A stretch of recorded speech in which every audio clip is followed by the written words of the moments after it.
So I'm going to talk about an organization. This actually is the rebranded organization. It's currently called the Census Project. You guys are in on the ground floor because it's going to become UniteAmerica later this month, and we can talk in the Q&A about the motivation for the rebranding. But the idea behind the organization is to somehow reinvigorate the political middle. I mean, you are watching the same film that I'm watching, which is our inability to deal with a wide range of very serious public policy problems, in part because we've got this increasingly polarized political landscape, not just at the federal level, at many states as well, and I'll talk a little bit about that. Our basic objective is to elect independents to assorted offices, but primarily to the U.S. Senate for reasons that I'll talk about in a minute.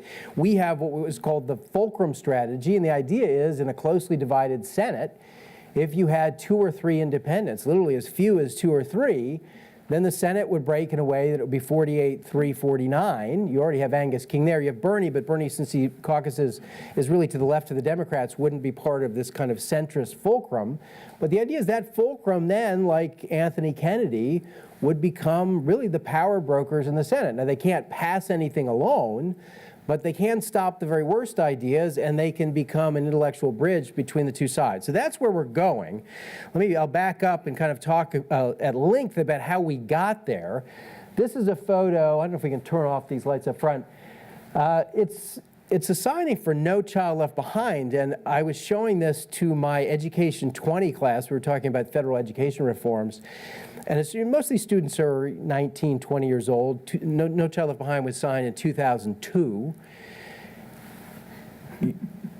What strikes you as really unusual about that photo? You can't see it. All right. All right. Well, I'm going to narrate it to you, and you tell me what's unusual. So as we go from the left, Ted Kennedy. I think that's Rod Page, who was Education Secretary. You have George W. Bush. Right behind George W. Bush, you have Judd Gregg, and then John Boehner, and I don't know who's on John Boehner's left. So what's unusual about that tableau? Right? I mean, just like, when was the last time you saw a photo that looks like this? I was actually unfortunately, it wasn't a particularly great piece of legislation, but let's just go with the photo for a while. I was at KUA on Monday, and I showed the same photo. Those kids are younger. They're 16 or 17, which means they were born about 2002. In their lifetimes, I don't think it's an exaggeration that they have not seen a major piece of bipartisan legislation passed. The Patriot Act was probably passed around the same time. There may be one that I'm forgetting, but really this is the last that I can think of, and certainly the last where you see Republicans and Democrats, the likes of Judd Gregg and Ted Kennedy, getting together in the same frame. What that means is for the next generation, they don't know the way politics has worked, with some exceptions, for a much longer period of time. And it was something about the photo that really jarred. Obviously, I've been thinking about this for a long time, but to me, that was an encapsulation of this larger problem. Now, one of the ways I came to this journey is that I am a policy person by day. That's what I've been doing my whole life. That's what I wrote about for The Economist. That's where I got my PhD. That's what I teach at Dartmouth, different kinds of policy. And on the policy front, there are a range of really serious issues that all seem to be moving in a direction that's not good. And what also characterizes them is that if we do nothing, they continue to move in that direction. These are not static situations. So this one is the most up-to-date I could find. I don't know if it takes into account the most recent budget stuff or the recent tax reform that was also a very large tax cut. In any event, I mean, when you look to that, at the end there, the projected federal debt as a percentage of GDP, which is the appropriate way to measure these things against our capacity to pay it back, rockets, to close to 150% of GDP, which, if you think about it, I mean, 2 things should be striking. One is when you put it against World War II, again, normalized based on the size of the economy. So this isn't an inflation problem. This is just relative to our capacity to pay it back. It is huge. World War II is arguably a better reason to borrow a lot of money than a more or less peacetime economy near full employment. This, by the way, also does not take into account our unfunded Medicare and Social Security obligations. Those are promises. They are not explicit debts, so that makes these numbers even worse. So relative to the rest of history, it should be striking to you. Relative to our capacity to pay it back, I mean, this is the equivalent of credit card debt that is 150% of your annual income. That means in the case of a country, if you work for a year and a half, the entire country and all of your goods and services go to pay back your creditors, then you break even. You don't eat, you don't live anywhere.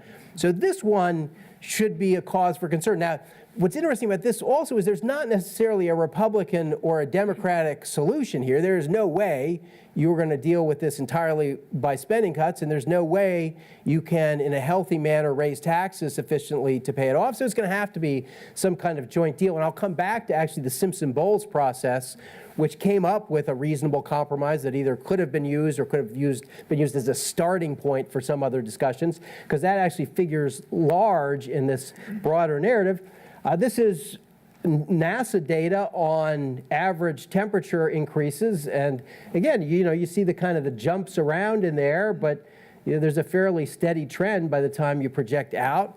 That's another one like the debt that's not static, that's a moving target, and like debt, the longer you wait to do something about it, the more potentially deleterious it might be. Then there's the foreign policy. It was great that the North Korean women's hockey team played with their South Korean teammates, but I think it's going to take more than that. And this also, relative to my adult life, is one of the more dangerous situations that we face. So we've got domestic challenges, we've got international challenges. My talk to KUA was entitled Things That Scare Me, and these were not the things that scare me. These are things that I consider to be scary, but the things that scare me look more like this.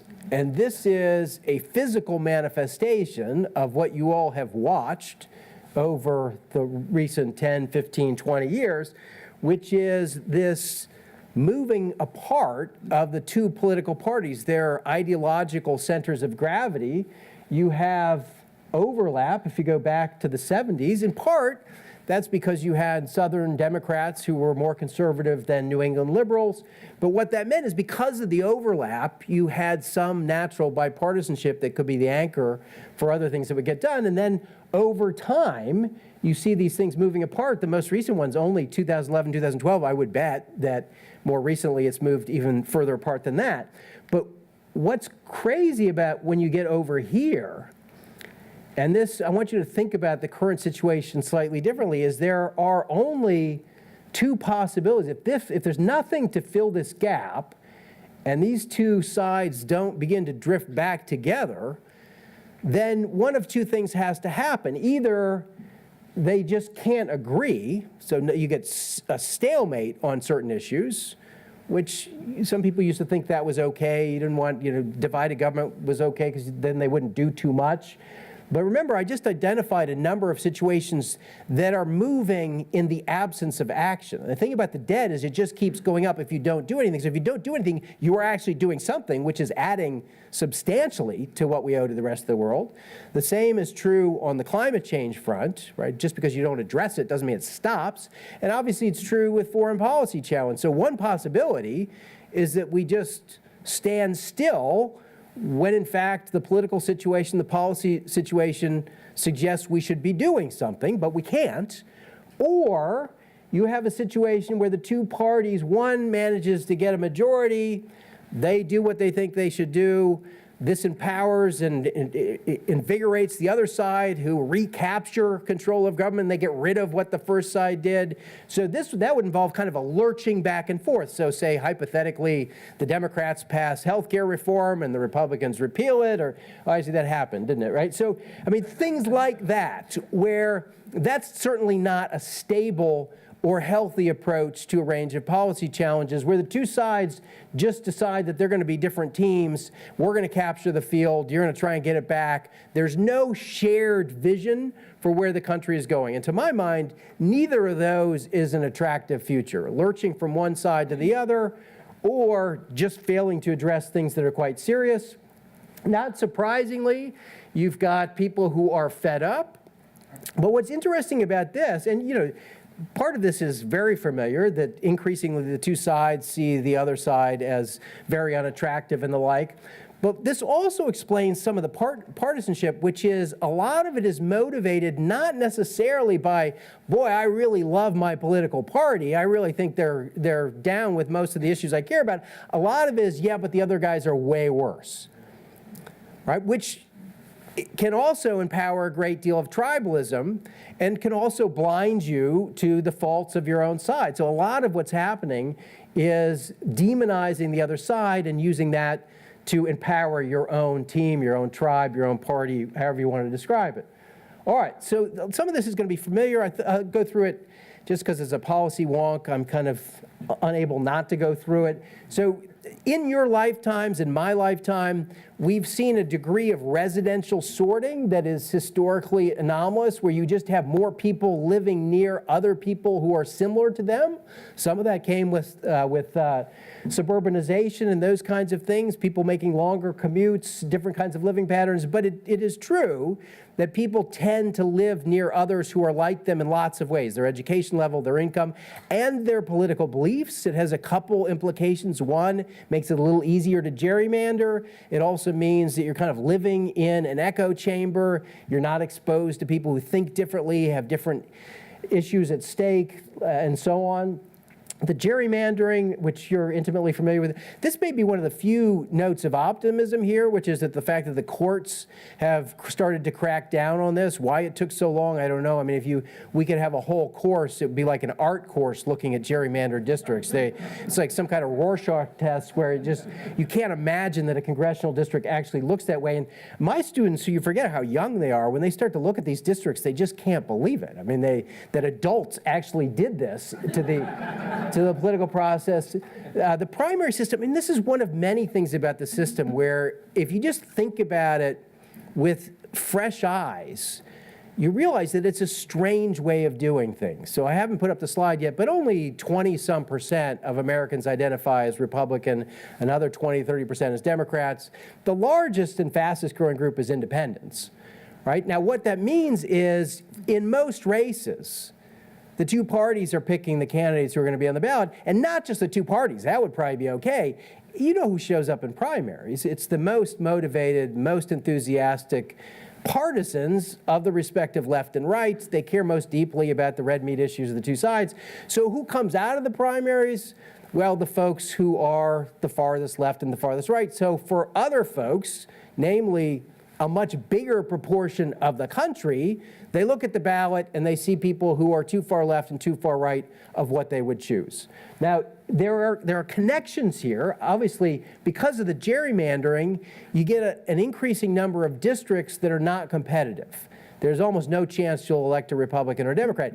There's a connection between the two. Those incumbents aren't worried by not being knocked out by someone of the opposing party. They're worried by being knocked out by someone from their own party. Dick Lugar gets primaried, right? It's a verb now. You get primaried. And that's going to come from your left flank if you're a Democrat, if you're a right flank from your Republican, which means that there's every incentive for you to protect that flank, every disincentive to go to Congress and vote on things that are going to fix that gap between the two sides that I showed earlier. So this connection between the gerrymandering and the primaries is important. This one, I mean, my students have no idea that there was ever a period where we didn't have 24-hour talk cable television. All of you are old enough to remember what it was like before, because I'm old enough to remember what it was like before, and I don't think we have fully digested how pernicious this is, that you can now dial in and pick the ideological channel of your choice, right? It just feeds into everything else that you're seeing. And it's not the way it's been. And it clearly contributes to some of the partisanship that we're seeing, especially, again, these things are all interactive, especially when you're living around people who are not forcing you to check your beliefs, making you turn the channel, or do other things that might be a check on that echo chamber. Campaign finance reform or spending, you've seen that. You have some sense of the amount of money that goes into these campaigns. I will just, as a little aside, I mean, I've studied it, I've read about the same stuff that you have, and then I ran for Congress. And I will tell you, it's worse than you think it is. Way worse, right? So I'm a policy wonk. You decide I'm going to get into this race. I hire a campaign manager. I sit down, and this is true. I said, we need to work up my plan for Middle East peace. I'd taken students to the Middle East. I was very keen on the peace process. He just looks at me and goes, we need to raise money. I'm like, okay, but I've got a whole bunch of domestic initiatives. He's like, you need to raise money. He gave me a legal pad and he said, write down 50 names of people who will give you the maximum contribution. I'm like, Middle East peace? He's like, later, right? I wanted t-shirts, I wanted bumper stickers. He's like, you need to raise money. It was a special election, so it was compressed, and it was a big field, so we didn't need to, we ended up raising in 3 months about $400,000. Our burn rate was about $6,000 or $7,000 a day. So that, you got people out there working, doing things, you're running commercials and so on. So I'm not a rich man. If you go 3 days burning $7,000 a day and you haven't raised that much, it comes out of your pocket. You're on the hook for all these expenses. So you wake up every morning saying, where am I going to get $7,000 today?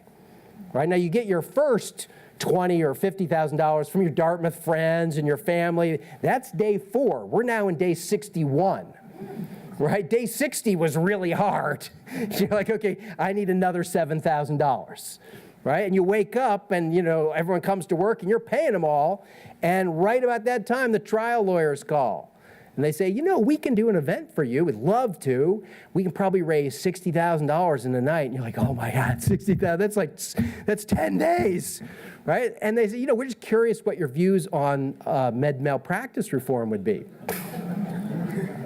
I'm like, well, I think it would be really important and a very good idea. And there goes $60,000, right? There was the lunch with about 6 Turkish Americans, very excited about the campaign. How do you feel about the Armenian genocide? Like, well, I think it was bad. And like, yes, but you think Congress should recognize it? I'm like, well, my wife is Armenian and her family was wiped out. Like, well, yeah, okay, maybe I should go somewhere else, right? So, this is what happens. You can see the corrupting influence of it, and probably the piece that you don't see, which is just the opportunity cost of time. It's things you're not doing for the 4, 5, 6 hours that you're on the phone. So everything that you've heard about that is true, or maybe worse. Poor leadership, I do think in addition to all the other things that we've seen, we have been blessed with bad leadership in a lot of places. I've spent a lot of time actually talking to parliamentarians. We had a long wine-besotted dinner with the former parliamentarian for the House of Representatives, which will be one of the most enjoyable nights of my life, because this is someone who's got 35 years of stories that after the first bottle of wine, he was very eager to tell. And he will tell you that after that Newt Gingrich changed fundamentally the way the House operated. Others, including Democrats, mimicked that. You had, I forget, it's the Hastert rule, where nothing would come to the floor unless it had a majority of the party, not just a majority of the House. Harry Reid was no great shakes in terms of bipartisanship. Mitch McConnell, to my mind, is complicit in some things that are quite terrible going on. But you kind of add all that up together, and people who probably they couldn't have reversed all this. These are powerful trends, but they probably could have made it a little bit better, and we've not had those folks where they need to be. And then the last, this is why it's going to make your Valentine's Day worse and worse. The real problem with politics is it's not self-correcting, and people don't appreciate this. You will hear people, very educated people, saying something that they think is smart, which is, I'm just done with it all. I'm not going to support any of them. Which would be great if it were a Chinese restaurant or the Chicago Cubs or something else where withdrawing is going to force the situation to change. If it's a really bad restaurant and you stop going and enough other people share your beliefs, they either got to fire the chef, they go out of business, someone else takes the space. That's the beauty of markets. The Chicago Cubs, it took a long time, but eventually we got there, right? And in fact, I remember an interview with a sports economist at the University of Chicago. I did a lot of public radio work in Chicago. And I said, look, I have season tickets to the Cubs. I go every year. My grandparents go. you know, all the fans, we fill the stadium year after year. When are they going to win a World Series? And he said, when you stop going. I'm like, that is true. I guess if you can fill the stadium with a losing team, there's not a lot of financial impetus to do something differently. So the problem here is when good people withdraw from the political process, it just leaves the folks who are there for nefarious reasons, the biggest ideologues, the charlatans. Ironically, at the same time I was running for Congress, Rod Blagojevich, our governor, was getting indicted. And I used to say, you know, Illinois produced Obama and Rod Blagojevich, but only one of them was a senior lecturer at the University of Chicago. So let's go with that model, because that's what I am. But that didn't work. Blagojevich is somebody who just, you know, politics is entertainment, elected twice, not just once. The sad thing is that because he was indicted during our race, it just sucked all the energy. Nobody was paying attention to that congressional special election. So in addition to everything bad he did in Illinois, he also was just a distraction to the broader political landscape. So, you know, if good people do nothing, this gets worse, right? And so that's why I'm here. All right, some other bad news. One takeaway from all this, it's not just the partisanship, it's that Americans are saying this is just crazy. You know, you go from the late 50s, obviously coming out of the success of World War II and other things, where the bulk of Americans have confidence in their government. They may not agree with every politician, they may not agree with every government decision, but they fundamentally have faith in the institution, which is really important. And then you see this huge decline. Obviously, a lot of it has to do with Vietnam. But we're at a point that's below Vietnam right now, right? And it does bounce back in the 90s. It's not where it was, but probably never would get there. You know, it gets over 50%, and now we are down with below 20%, fewer than 1 in 5 Americans believing that government's going to do the right thing. And that's Trump supporters, that's Hillary supporters, that's all of us. And that one should be quite alarming. This one, I think, is, you know, I spent a lot of time talking about income inequality and labor markets and so on, but I think there's a lot of value in just stepping back and saying, all right, well, how is this affecting the public at large? And Gallup hasn't asked this question again since 2012, which boggles the mind, but the question was, essentially, do you think there's opportunity in America, that if you work hard enough, you can really get ahead, or do you think kind of the system is rigged? And again, you have almost 9 in 10 folks in the 50s saying there's plenty of opportunity in the country. And then you see a kind of a slow slide, but not much. It's still 81% by the end of the 90s. And then you see this steady slide down to 52%, and I would be shocked if these numbers have not crossed since, if we were to ask this question again. I mean, that is, you know, the American narrative, we've never fully lived up to the meritocracy, but we've done it better than most places, and it is certainly an admirable beacon. It's something we should aspire to do. If more than half the country has lost faith that America really is the land of opportunity, then we no longer have a common narrative, and a country of 350 million people without a shared narrative is a very dangerous place to be. In other words, so, you know, one upshot, and this is going to take us back to what I think we ought to do about this, what we are doing about this, is not surprisingly, you see a decline in self-identification with the Republicans and the Democrats. The largest and fastest growing group of voters is in self-declared independent, 42%. It's not even close. Now, independent means a lot of things to a lot of different people. We can talk about that. But it does mean not Republican, not Democrat, right? I mean, you've made an explicit decision not to identify with the two parties who are governing the country.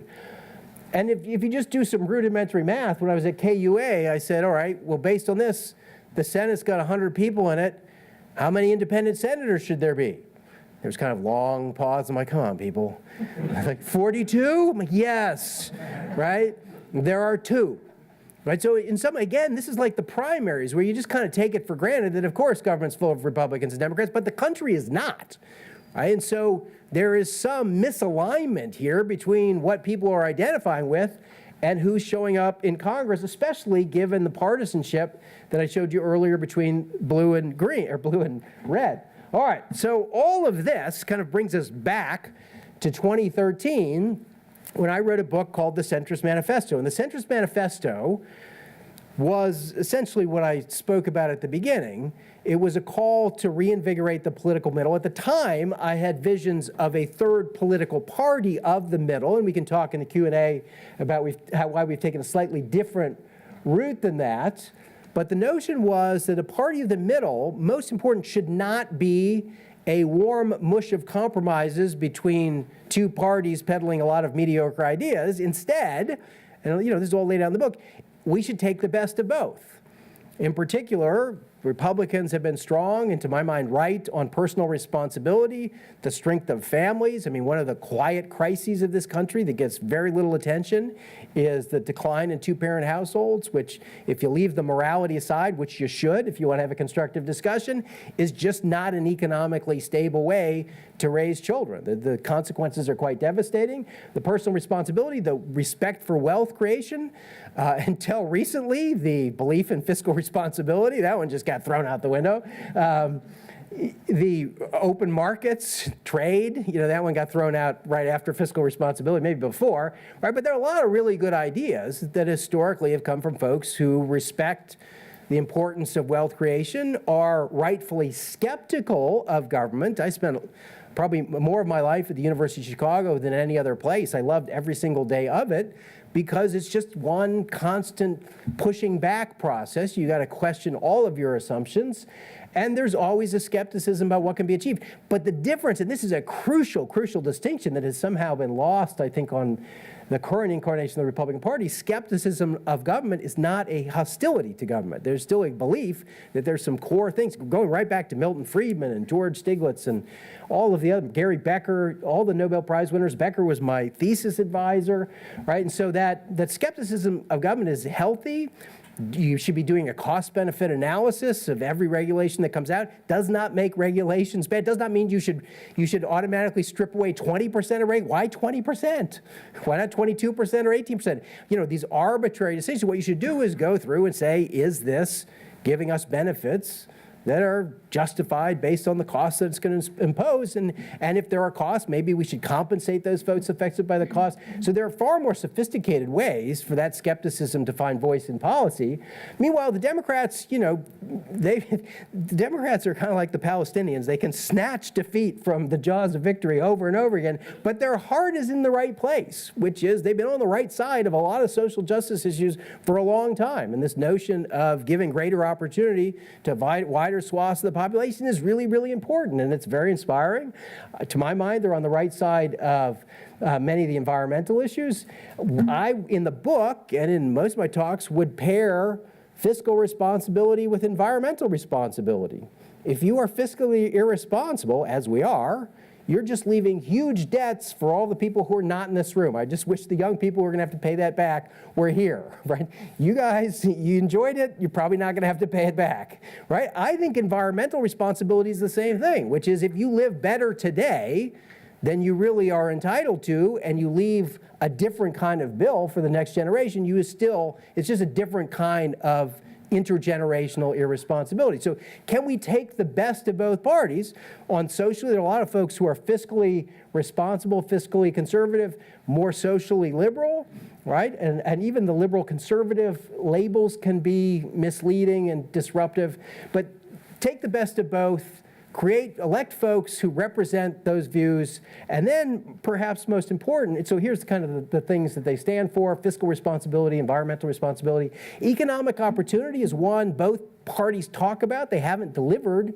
Clearly, the American public doesn't think they've delivered, or you wouldn't have 50% of folks saying they can't get ahead. But this is, does every child born in the United States have an opportunity to get a decent education, decent pre-K education, decent K through 12? Do they have the financial access to get to college? Doesn't mean college should be free. That's a really bad idea. But it does mean that nobody should be deterred from college who has the capability of doing it because they can't pay the bill. And by the way, there's nothing wrong with loans. You're doing something that's going to increase your lifetime income quite significantly. And then the last one, which is just a belief that we have to govern, that you go to Washington or the State House believing that your job is to compromise if need be, but mostly just to legislate around the things that matter. So that's the ideological underpinnings. And those, they're still pretty wishy-washy, but that that simple list will get you thrown out of either a Democratic or Republican primary. Right? You can't, so if you say climate change is real, you're now done as a Republican. If you say I support charter schools, which to my mind is absolutely fundamental to economic opportunity, or I think entitlements have to be reined in, which is just math, you're done on the Democratic side, and I can tell you because I did it, right? I will tell you I went into the endorsement session, so I'll give you a little background. We'll back up before we get into the teachers union endorsement session. I started my career as a speechwriter for Jock McKernan, Dartmouth class of 70-something, now more famous as Olympia Snow's husband, who was the then moderate New England governor of Maine. I mean, just classic Rockefeller Republican, the kind that New England produced historically, much like Olympia Snow later in the Senate. So I felt perfectly comfortable working for Jock in Maine. Then 20 years later, when I ran for Congress, the Republican Party had moved. I was living in an urban area. I ran as a Democrat, as a fiscally responsible Democrat. And I went into that session with the teachers unions, married to a charter school teacher, and they said, Mr. Whelan, how do you feel about charter schools and performance-based pay? And I said, I think they're both important tools. It was quieter than that because no one laughed. It was just kind of, I didn't win, right? So, at that point, I still had like 13 minutes left, and I'm thinking, what do we do now? We both know I'm done. Do I get to use the pastries still? I mean, do I get to use the buffet, or do you cut that off too? But there's no way you can get out of a Democratic primary and be pro-charter schools, be for reforming Social Security, raising the retirement age, as I think we ought to do, and so on, right? So these are not terribly delimiting concepts, but it turns out in our political system they're quite delimiting, right? And then the other piece of the book that is arguably the most important and has gotten us the most traction is this notion of the fulcrum that I spoke about at the beginning, particularly around the US Senate. And the idea is if you want to change the trajectory of what's happening in the most expeditious way, what you need to do is elect just a few independents. Like right now, one more would do it. One, assuming that Angus King teamed up with them, right? And then by denying either party a majority, you are the kingmakers. Among other things, you pick the majority leader, right? And just think about it. And this, we've also spoken to the Senate parliamentarian. And it's actually, this strategy is actually more powerful than you would think, because under the rules of the Senate, you can elect a majority leader at any time. That person does not serve the duration of a 1-year, 2-year, 6-year term. So, and just imagine a scenario where you have 3 independents, and they turn to one party, or they turn to the Republicans over here, and they say, who would be your nominee for majority leader? And they say, Mitch McConnell. And when these 3 are done laughing, they say, no, really. But at that point, they turn to the Democrats, and the Democrats say, Chuck Schumer. And they're like, no, that's not going to happen. Right? So they go back to the Republicans, and the Republicans say, okay, we're just kidding. Well, how about Susan Collins? Like, all right, maybe we could live with Susan Collins, right? And then they go over here, and they say, maybe Joe Manchin. And, pretty soon they're both offering up the person who is closest to the center. Maybe one of these 3 gets the job, right? And if the person doesn't behave in a way that they've promised, then you do it all again later that afternoon, right? So the idea, part of the appeal of what we're trying to do here is it gives you a pretty elegant way to change at least this institution. Doesn't fix the House, doesn't fix Pennsylvania Avenue, the White House, and so on, but there's a lot of power. Now, we can elect these independents. That's what we're trying to do. I'll talk about that in a second. It is also possible that if you get some defections, so that's Lisa Murkowski, I think that's Manchin, right? If they decide to leave their party, and why some of these Republicans who keep getting beat up by their own party don't feel the urge to leave the party but not the chamber, then you could have your 3 fairly quickly. Or if you elect a couple more, it's entirely possible you could get some defections to join them. So part of what we're doing is around that strategy. Now, we were really close. I mean, this is one of those, we were so close to an alternative history. In 2014, we supported Greg Orman for the Senate. Greg is an independent. He's been intimately involved in everything we're trying to do.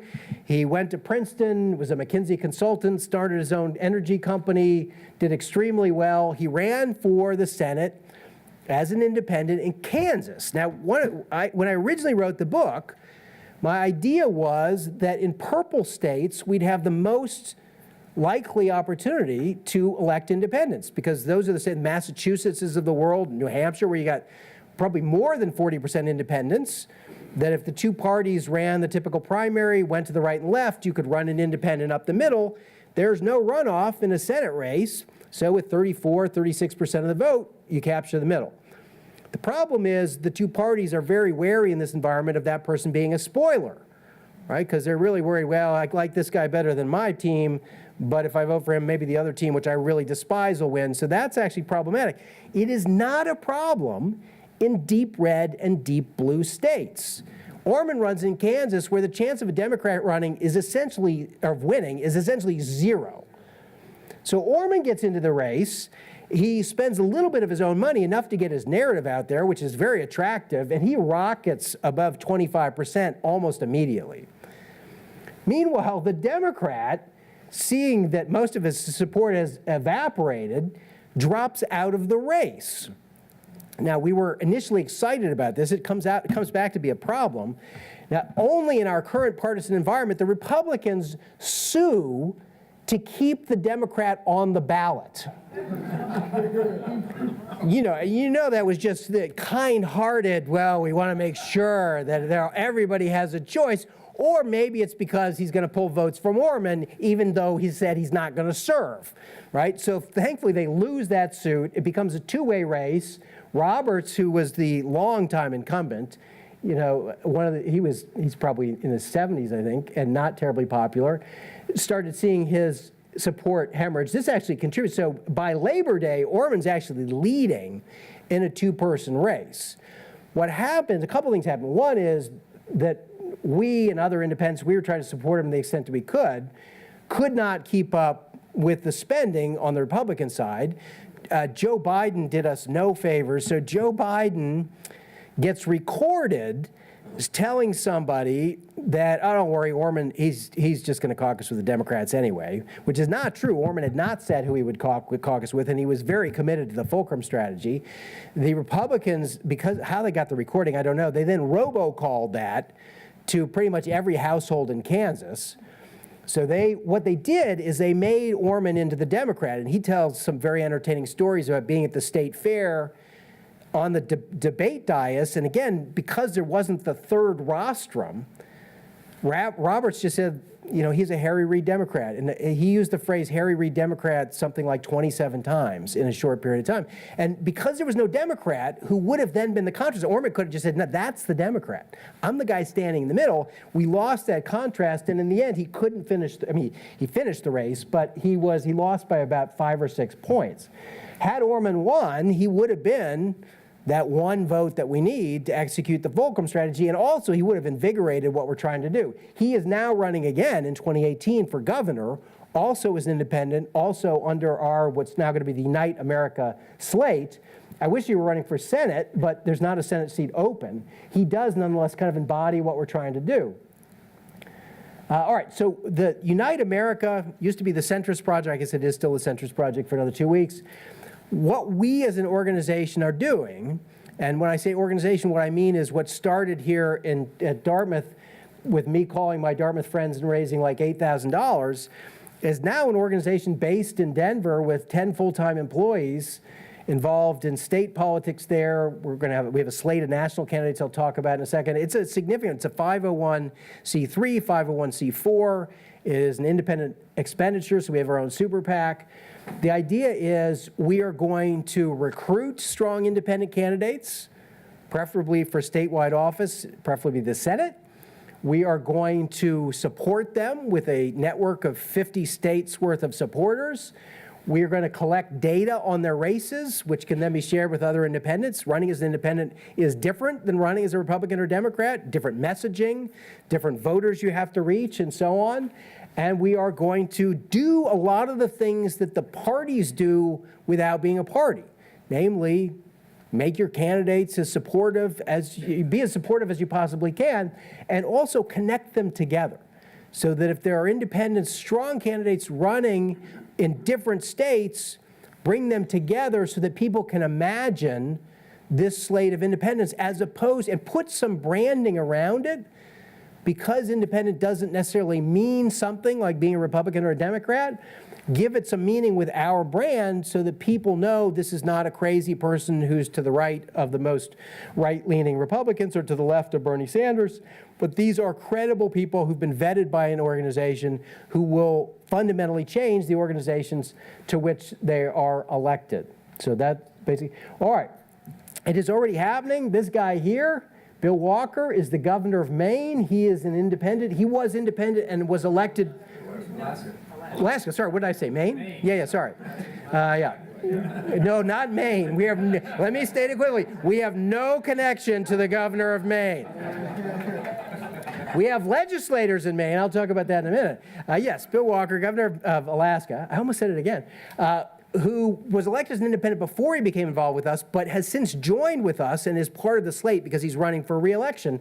And Walker's got an amazing story. It's better when he tells it because he's a very talented retail politician, which is that he ran in a Republican primary long ago, realized he was never going to win a Republican primary in Alaska, and then ran again as an independent and was in the debates. There was a Democrat, he was running as an independent. There was a Republican. Democrat has no hope of winning in a deep red state. They go to the debates, and he and his Democratic opponent were, on occasion, agreeing with things. You know, I'd say, I think that Bill has a good answer there. I'd tweak it a little bit. And people started to say, I don't think you're allowed to do that. I think it's against the rules for you to agree with anything. And he said, no, it's not. And shortly thereafter, the Democrat dropped out, and they joined Bill as the lieutenant governor on the ticket, and they were elected as part of a fusion ticket. Meanwhile, on the legislative side in Alaska, there are an increasing number of unaffiliated legislators, and there is now a fusion legislature. So that's an example. In Maine, there are now 6, and this may even be outdated, independent legislators. I don't know if they hold the fulcrum yet, but they're getting there. And this guy, Owen Cassis, is my absolute favorite. We did this event at the National Press Club. Owen was there. And he tells, this is just an unbelievable story only because it actually happened. And he said he's independent, and I can't remember which party it was, but one of the parties was meeting, and they were floating an idea for a bill, and they said, all right, well, we can't leak this out to the other party because they're going to oppose it. And Owen said, are you sure they're going to be opposed to it? Because I haven't heard that. And I'm not sure they have any ideological reason to oppose it. And they said, well, we can't risk it. And Owen said, well, we could ask. And they said, well, how would we do that? And he said, I'll go ask. So he goes to the other chamber and says, what would you think of this bill? And they said, it seems fine to us. So he goes back to whatever party it originated and said, they think it's okay. And it passed with unanimously, save for one vote, which was the leader of the other party, who just could not get on board with whatever this was. But the fact, so he's telling the story at the National Press Club, and you're like, oh my God, this is what we have been reduced to. But so that is a really interesting development. There are a number of states that look like Congress, look like the Senate, where they're narrowly divided. And part of our strategy is to begin work. We started in Maine, Alaska, and now Colorado, to recruit independent state legislators who can play that fulcrum at the state level. So this Colorado, the reason that our organization is based in Denver is because Colorado was the perfect place to begin. Their Senate was either 1817 or 1918, so just one senator would play the fulcrum in the state Senate. Also, Colorado is a microcosm of Congress. It's the most ideologically polarized legislature, which makes sense if you think about it. They've got Boulder, Aspen, these other deep blue enclaves, and then some very, very red parts of the state that look like the American West. So we kind of set up shop there, began recruiting candidates, cast the net extremely widely, and then came up with a slate of 4 candidates who are running in 2018.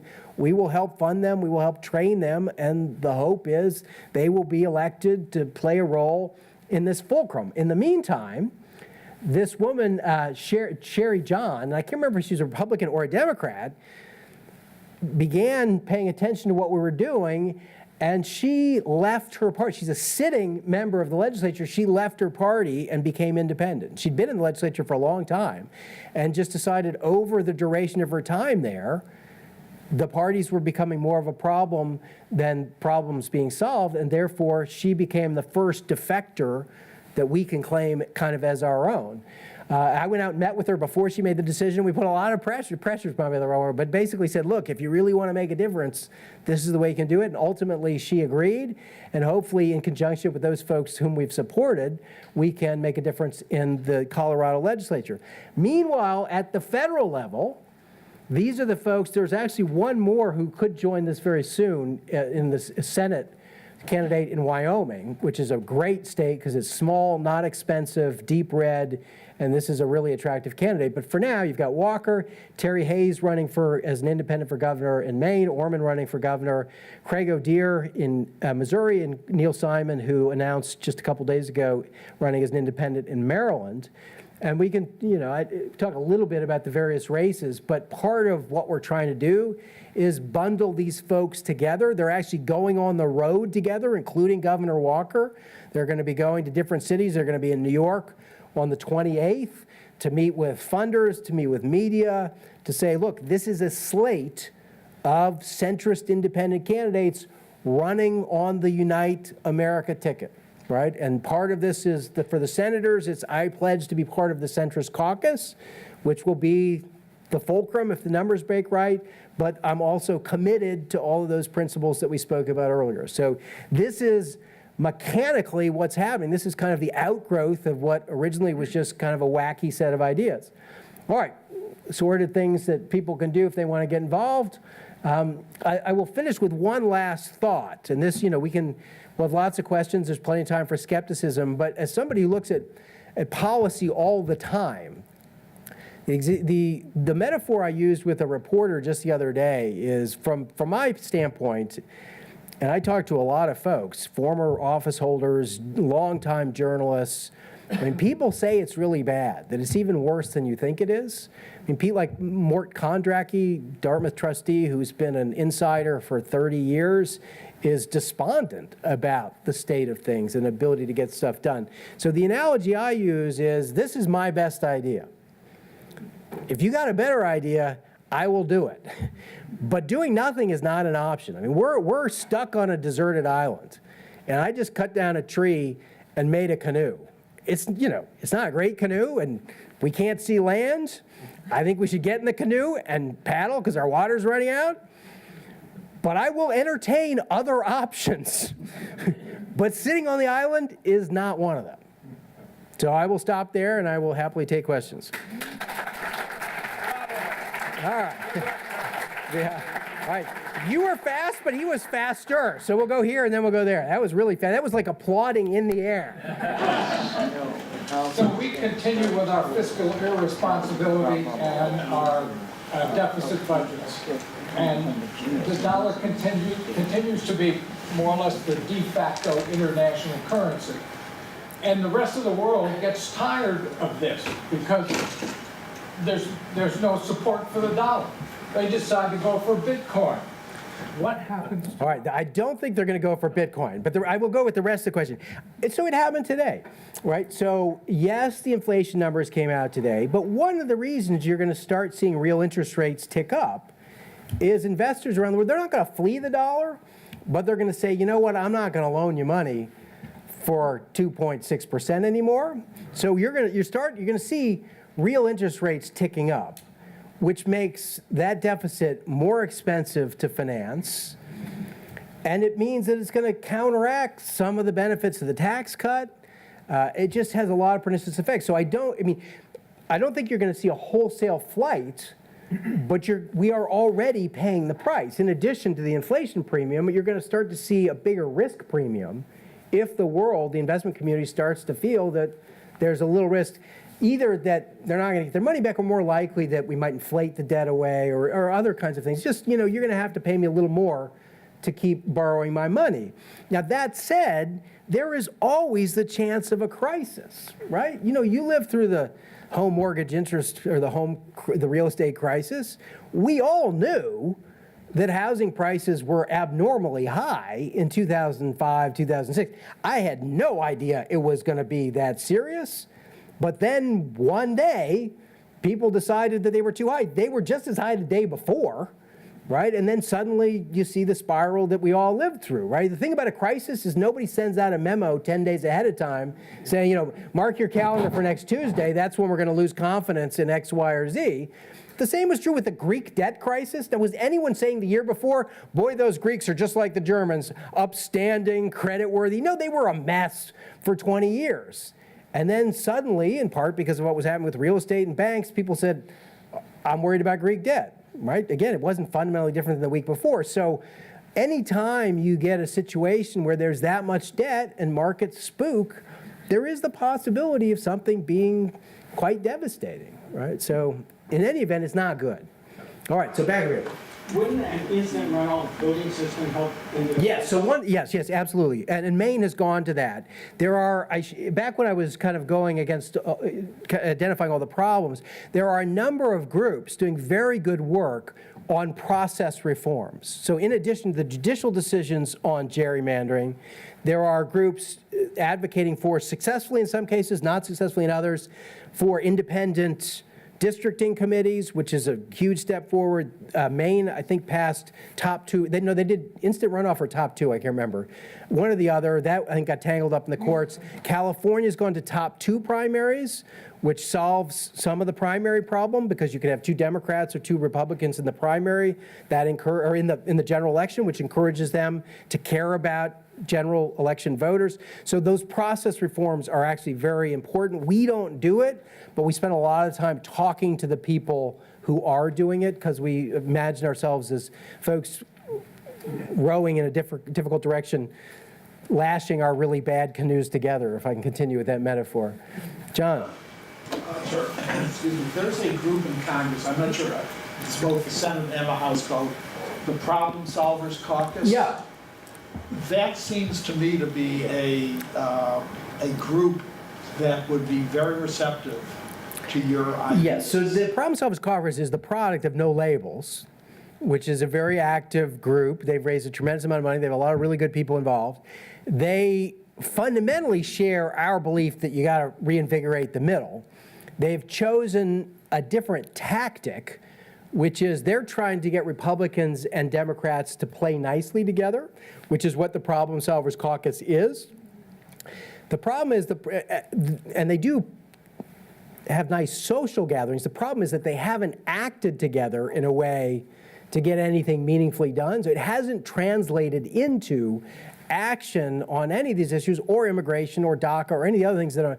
So it may well work. It certainly is complementary to what we're trying to do. If we were to elect independents, they would be part of the Problem Solvers Caucus. And our independents, since they can't get legislation passed alone, would clearly go there first. But we're of a mind, we're kind of like the Marines and they're the Navy. We're of a mind that the most expeditious route is elect people not affiliated with one tribe or the other, and then they're just unencumbered from their respective leadership. But we work closely with the Problem Solvers Caucus and No Labels as well. We kind of all go to the same basic kinds of gatherings. We share donors, share expertise, and those kinds of things. Jim? Say something about the Simpson Bowls. Oh, yes, right, Simpson Bowls. I forgot to come back to Simpson Bowls. Simpson Bowls, when it collapsed, was when I finally sat down to write the book. I'd kind of been through my political experiences. I was increasingly disaffected on the policy side. And then Simpson Bowles, the process came along, which... Explain what... Yeah, so Simpson Bowles was a commission. So Judd Gregg can tell the story much better. So Judd Gregg was on a plane with Kent Conrad, Democrat from one of the Dakotas. And they said, we should put together, and Judd Gregg is really great on the deficit. You should hear him talk about how alarming it is. He and Conrad agreed that they should put together a bipartisan commission that was based on the base Reconciliation and Closure Commission. So for those of you who may remember the late 80s, early 90s, we had to close a bunch of military establishments. Nobody wants to close their own base because it's a lot of jobs, even if it is the most unneeded facility in the entire American military. So what they did is, we'll create an outside body that will rank the least useful military installations, taking into account the ones that can be most easily repurposed, and then Congress will vote up or down on the list. So you may say, wow, I'm really upset that this base, in our district is being closed, but, I like the list, and that solved the problem. It was actually a very effective bipartisan process that got us through some tough decisions around local military installations. So Judd Gregg and Kent Conrad said, let's do the same thing again. We'll create a commission. It will be bipartisan, equal number of Republicans and Democrats. They will come up with a series of compromises to deal with the federal deficit. First thing they haggled over was the mix of revenue increases versus spending cuts and so on. The co-chairs, which is why it's called Simpson Bowles, were Alan Simpson, Republican from, I think, Wyoming, and Erskine Bowles, who had been one of Clinton's advisors. I think he was chief of staff at some point. Both highly respected, both very serious about the debt.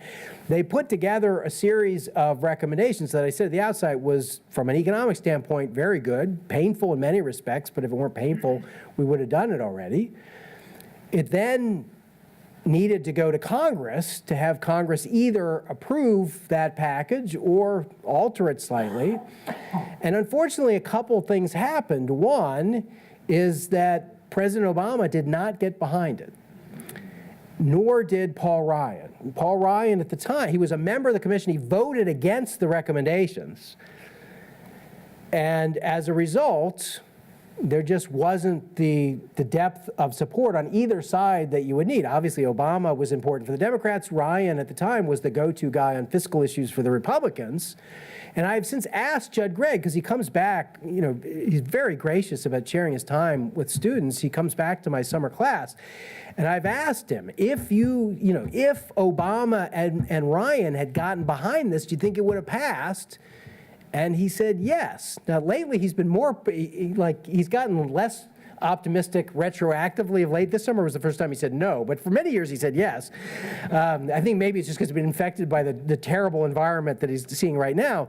There was another little incident, which is, if those of you may remember back when Jim Kim was president, we had that summer where we had all the famous people come through. And Judd Gregg was one of the speakers, as was Secretary of the Treasury Geithner. And we had this quirky little thing where each speaker got to ask the first question of the next speaker, even if they came a week later. And even if they had nothing in common, it was kind of a funny connection between the two. So Judd Gregg came, and I said to Senator Gregg, Secretary Geithner is our next speaker. What's the question you'd like to ask him? And I don't know if you know Judd Gregg. He's a little crusty at times. He said, ask him why Obama left Simpson Bowles there to die. Okay, I'll rephrase it, but I will ask why the president didn't support it. And I asked, Geithner, and Geithner said because it wasn't politically ripe, which is a terrible answer, right? I mean, that's what your job is. So that's a long way to answer. That was the point. It was an elegant. The deficit requires very difficult compromises. So for Republicans, there's going to have to be revenue increases. I would argue they should be taxes on carbon because they're the least distorting to the economy and so on. That's, by the way, what Simpson Bowles came up with, an increase in the gas tax and other things. But for Democrats, they're going to have to touch entitlements. That's tough on both sides. But this was a great process. And when that went down, that was when I thought, okay, this system is not going to fix itself. That's really, really dangerous. And that was back when the debt was small. I'm almost nostalgic for the debt levels at that point.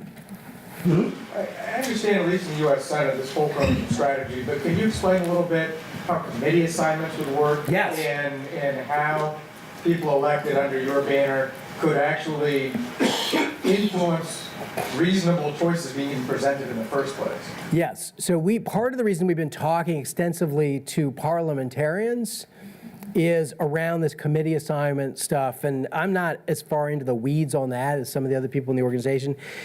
But you definitely are entitled to a certain number of committee assignments. Part of that is assigned by the leadership, and to the extent that you play a role in the selection of the leadership, ideally that would be one of your leverage points is, by the way, we want to be such and such member of the committee. So our understanding is that they would operate, and Angus has chosen to caucus with the Democrats, so it's not a very instructive indicator, but both the parliamentarians in the House and the Senate, and that there are some strange examples. The parliamentarians love to go back to in 1872 there was so-and-so from Washington. There are examples of people in both chambers operating independently and not being completely marginalized. Now, you obviously don't have enough votes to make a difference, but the fulcrum hopefully would give you the leverage that you would need to be more important. In some ways, what we're talking about is turning the Senate into a parliamentary system. And so, the problem with those systems in places like Israel and Italy is it's that tail. Like, to form your coalition, you got to get that last crazy party. Those are the last 2 votes you need, and they demand craziness. But this is a group that's in the center. So just as powerful and influential, but what they're demanding is good governance, not crazy promises that then tie your hands for the rest of your term. But yes, we come back to the procedural stuff all the time. So we're back there. My sense is that educating the American people about all of your ideology and what you're trying to do would be hugely instrumental in the success of it, and people voting for, the awareness of what's out there and who's out there and what they're standing for. So do you have sort of a education plan in place? We do. It's yeah, we have a big part of the reason we're taking the candidates around is to get a lot of media attention, which is that's the most cost-effective way, is to get, we call it earned media, to get free attention. I will tell you, though, that the 24-hour news cycle, it's really hard. There's so much noise, and in many ways, the political complex, the political reporting complex is complicit in all this because they're really not terribly imaginative. And the best TV for most of these programs is 2 people yelling at each other, is not someone in the middle saying, well, if we could speak rationally about this for a minute, that's when people change the channel. So it's hard. I think honestly, 2 things that would take us to a different orbit. We've done actually better. If you'd asked me 3 years ago if I'd be happy to be at this point, I'd be ecstatic to have real credible candidates. But 2 things would help enormously. One is just one of them winning.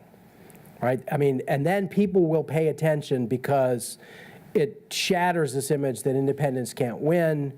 If a couple of them win, then people can connect the idea that, wow, we could do this more. Actually, 3 things. So that would be one, just to prove the concept. Second is a defection, right? I wake up every morning having dreamed that Susan Collins has decided to leave the Republican Party.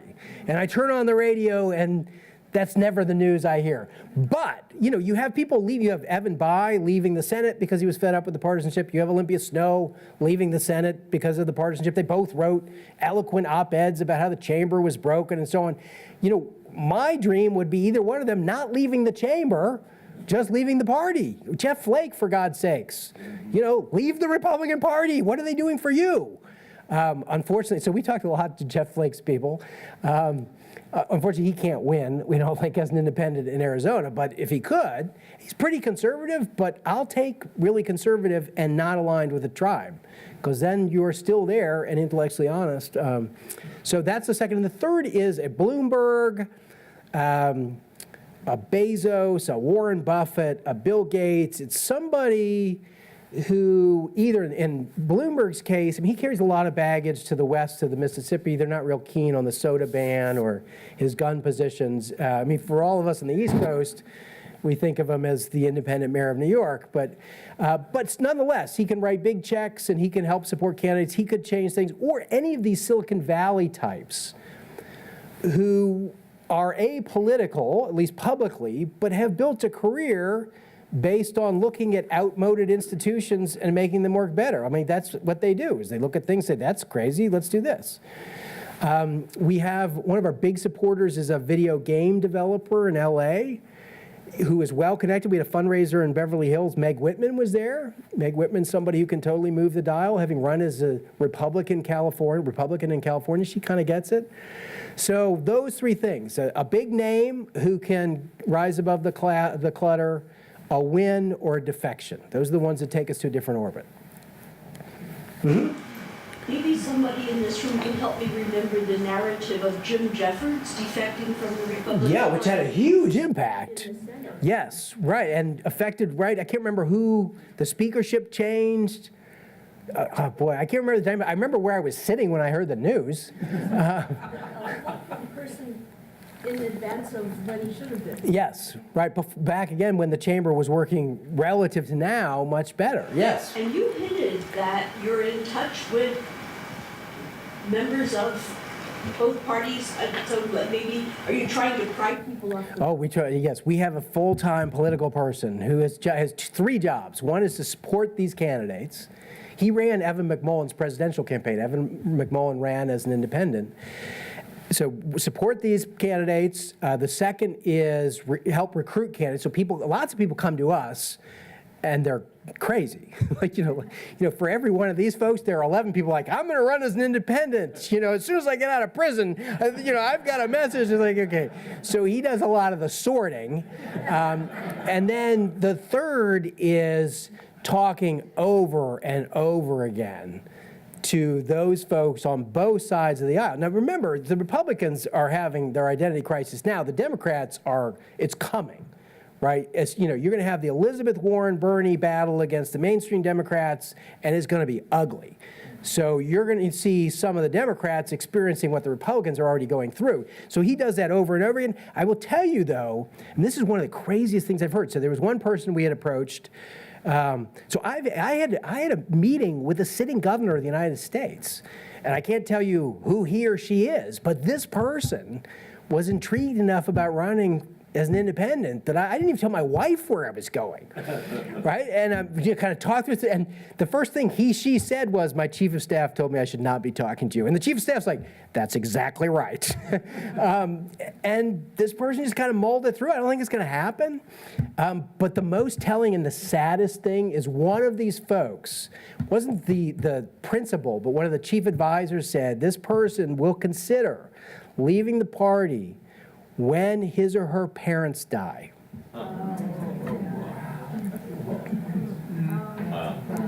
Right? That's the church. That's yeah. Yes. You spoke about working with young people, high school people, and obviously young college people, and picking up on when their parents die. It seems to me there's an awful lot of factors impacting them that will impact your message. I mean, they've never seen anything but Yeah, they've had a rough time of it. I mean, yeah, they don't like politics or history. Yes.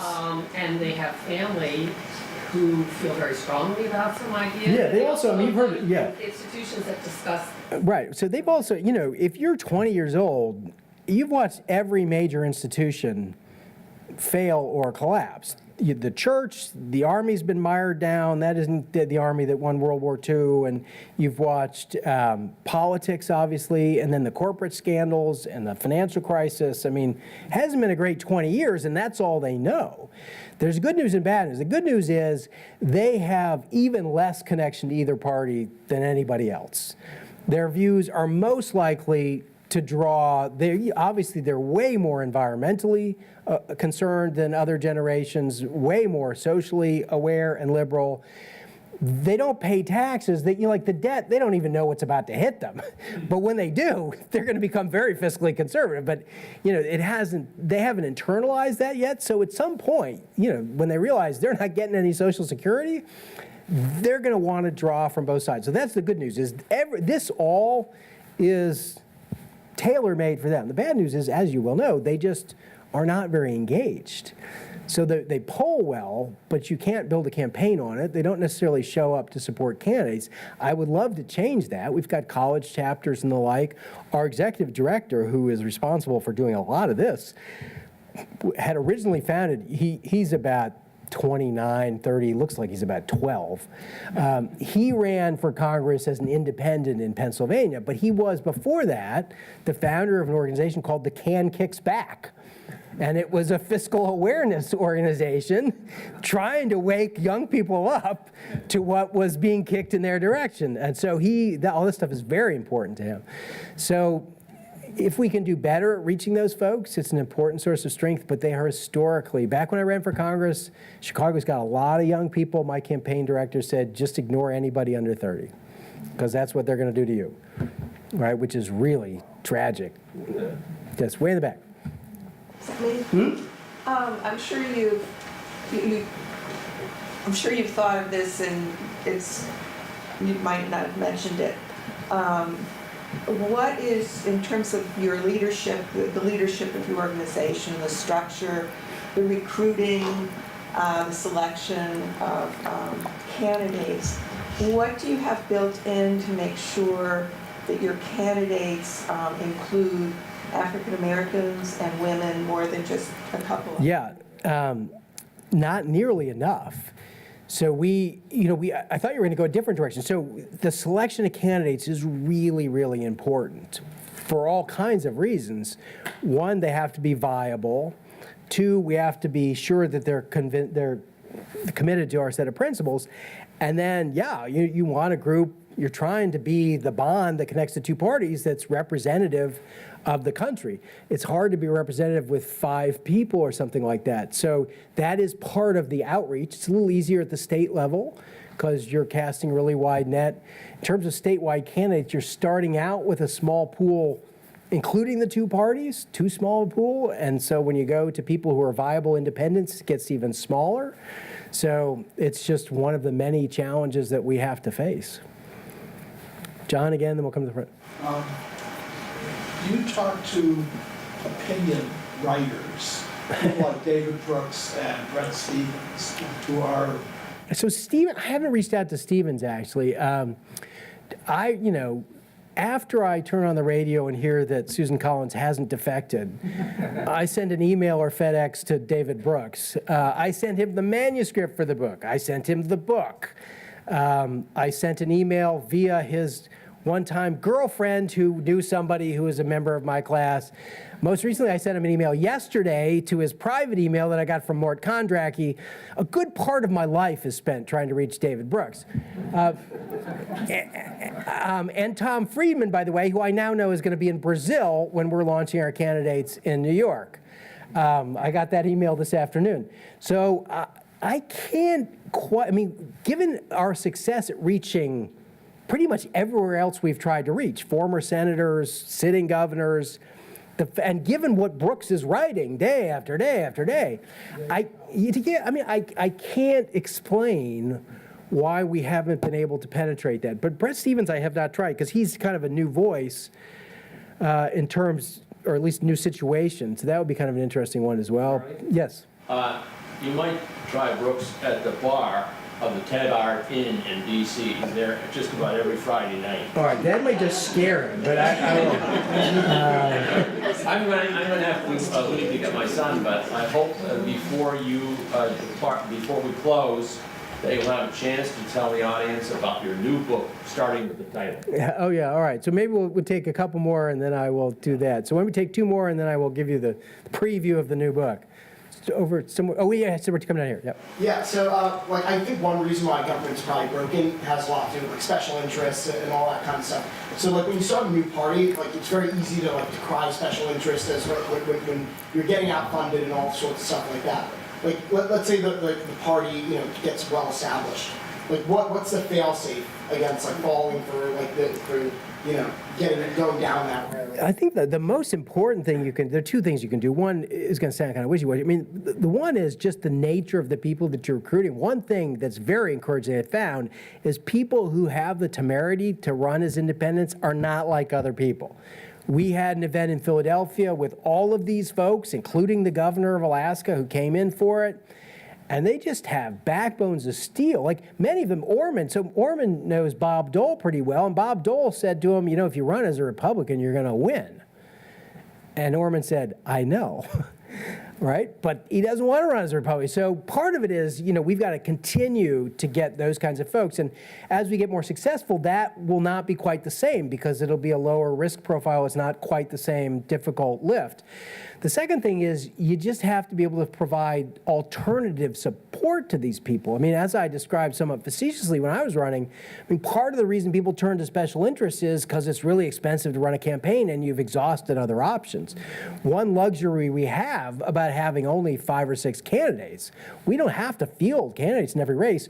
So if we have a 50-state organization, we tell 50 states where the people you should care who the senator is from Nebraska, because it's your Senate, right? That gets the same vote as your senator. So if you change that mindset, but other than that, it is politics, as you know. There's going to be some pressure and so on. But to me, the tribalism is now more dangerous than the special interest because that's always been the case. All right, we're going to take one more and then we'll do the book preview. Yes, way in the back. You talk about independence of about a half a dozen people. What advice do you have to the other hundreds of Democrats who's going to be running for both the Senate and the Congress to get themselves elected here in 2018? All right, so what advice do I have for the other people running? I honestly think they're going to have to get their advice from somewhere else. My bandwidth is consumed with the independents. I think the Democrats have some decisions to make. I mean, their primary source of opposition seems to be we're not Trump, which is demonstrably true, but not a great strategy. And so the advice I would give to Democrats is come up with a vision for the party that is attractive and inclusive and persuasive and get rid of some of the things that are anchors for your popularity with a broader group of Americans. But someone else is going to have to do that. I'm exhausted. All right, so the book that Tom graciously introduced, so we went around the world. So interestingly, my wife and I went around the world after Dartmouth for 9 months, backpacked, and we'd always decided that we wanted to do it again when we had kids. So we planned for years, and I got a leave from the Rockefeller Center, and September 1st of 2016, we took off for Cartagena, Colombia, traveled the length of South America, mostly by bus, for about 3.5 months, circled back for strange reasons to meet my brother in the Galapagos, New Zealand, Australia, Southeast Asia, Bhutan, India, Africa, India. That was it's a long story. Then my daughter left India to be treated for the flesh-eating parasite that she'd gotten in the Amazon. That was successfully treated. Back to Berlin, which I hadn't been to since I was a Dartmouth student, and there was still a wall, so that was kind of interesting. Backtracked into Georgia, the Republic of Georgia, and then home. So that was 9 months with 3 teenagers. Just imagine 24/7 with 3 teenagers. We have 3 extroverts, 2 introverts. That caused the first family meltdown on the banks of Lake Titicaca. That was an hour and a half with everybody crying. But slowly we worked through it. And so yes, the book, which will detail both the family sagas, and for the most part, honestly, it was a wonderful, wonderful experience, and the travels. The book is going to be called We Came, We Saw, We Left, A Family Gap Year. So with that, that'll be another talk. But thank you for your patience, and please get involved if you find it compelling.